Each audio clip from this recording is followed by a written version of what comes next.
All of Britain was in an uproar over a number of killings in a poor and destitute part of London, and while they were unusually gruesome, the Queen had originally believed the press had exaggerated the details to whip up public outrage. It wasn't until the 5th, and what she had been assured was the final murder, that she had been briefed on the more exacting details of the case and realized the press, as gruesome as they had described the murders of Jack the Ripper, didn't know half the story. "And to think I allowed that man to place his hand upon my person," she had exclaimed when informed of the Ripper's identity. But now new information had appeared, and as she entered the room the 6 men, who were there, immediately stood up and bowed in a manner befitting the Queen of England, Scotland and Ireland, and Empress of the British Empire. She simply waved her hand and grunted, as she took her place at the head of a long antique wooden table and sat down. The men quickly followed suit. "All right, gentlemen, let's get down to this unfortunate business. We don't want to waste any more of our time on this situation."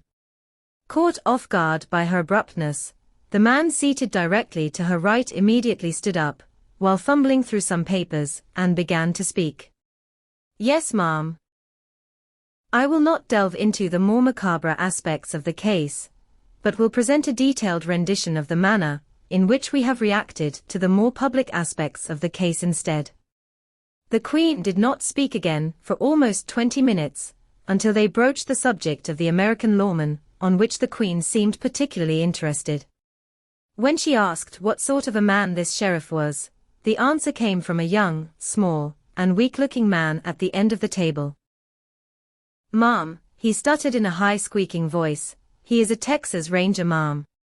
Veteran of the American Civil War, fighting for the side of the Union, he is every bit the image of a character in an American dime novel." "And what of his story?" the Queen asked. "Whether or not his story is true is no longer the point. I will simply tell him the reason for his coming to our shores is dead, and he has no reason to stay. I will personally see to it that he leaves as soon as can be arranged," he replied. "Let us not be too hasty. While Lord Stokely is dead, it is not altogether certain that he was in fact the actual, or only perpetrator," she answered back. The men sitting at the table suddenly began squirming as each frantically looked to another to answer this statement.